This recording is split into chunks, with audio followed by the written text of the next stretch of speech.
All right, Ecclesiastes 10, let's call this one Hope in Our Way, when we are really talking about ways in which we don't want to ruin the hope that we can have at certain times in life when we might have been at a low point, only to get in our own way once we have been blessed to get out of a low space. And so, in three ways in particular, and then a few miscellaneous ways, he's going to talk about the ways in which we can stay out of our own way once we've been bailed out of a jam. And it's going to fall in, like I said, roughly three categories. First of all, going back to that issue of folly, understanding the way that being wise can help us stay out of our own way. It's going to talk about, once again, in terms of understanding the king, the ruler, or leadership, ways in which we can stay out of our way or our own way. And then finally, he's going to talk about work. There are some things that we can actually do to work smarter instead of allowing work smarter to be a metaphor for just working less. But first of all, the first few verses, actually the first four, are going to seem to talk about that issue of folly, where chapter 10 is going to seem to pick up in some ways where chapter 9 left off, talking about the ways in which a little bit of folly can ruin a whole lot of wisdom, much like the last chapter ended up talking about the way in which an individual committed to doing wrong can undo a whole lot of good. Verse 1 of chapter 10 will read, "Dead flies make the perfumer's ointment give off a stench. So a little folly outweighs wisdom and honor." As we said, the next four verses are going to build off of that point, talking about different ways in which we can get in our own way if we're not careful with folly.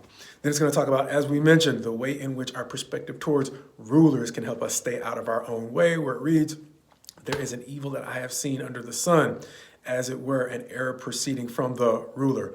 Folly is set in many high places, and the rich sit in a low place." As the next three verses, 5, 6, and 7, are going to talk about, as we said, the king or the ruler, and the way in which a ruler can get in his own way by promoting folly when there are actually capable people available.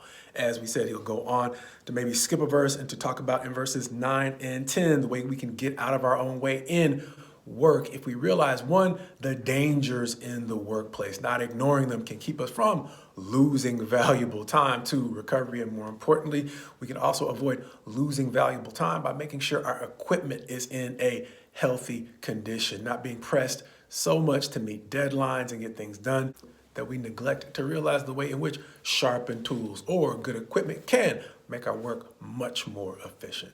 But this chapter is going to go back through those same three topics when in verses 12 through 15, it's going to go back to that issue of folly. This time in two of the three passages devoted to that issue of folly, it's going to talk about the ways in which, once again, we can get in our own ways by the way that we speak without thinking.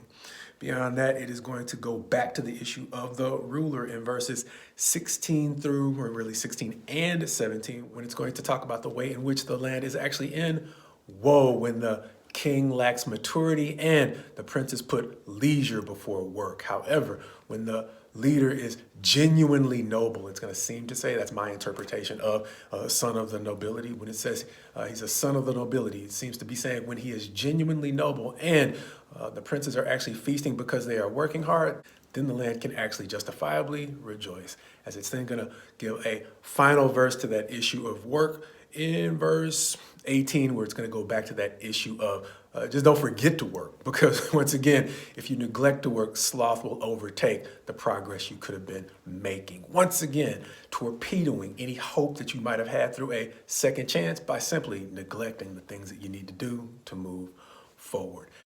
And finally, one of the classic ways that we can get in our own way is, once again, with our mouths, or the things that we say. When verse 20 says, "Even in your thoughts, do not curse the king, nor in your bedroom curse the rich. For a bird of the air will carry your voice, or some winged creature tell the matter." A super interesting verse written thousands of years ago that seems to matter more than ever in an era where your phones are always listening.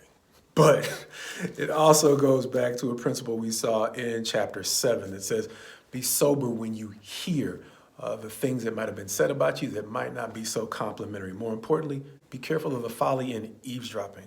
As chapter 7, verse 21 is going to say, "Do not take to heart all the things that people say, lest you hear your servant cursing you. Your heart knows that many times you yourself have cursed others." Understanding that there is a huge double standard in being angry at somebody for offering the same type of criticism that you might have offered to others in a situation you might have just forgot. It's even worse if we go looking for that information through eavesdropping, only to condemn ourselves by responding to words that actually might not be any worse than words that we've spoken to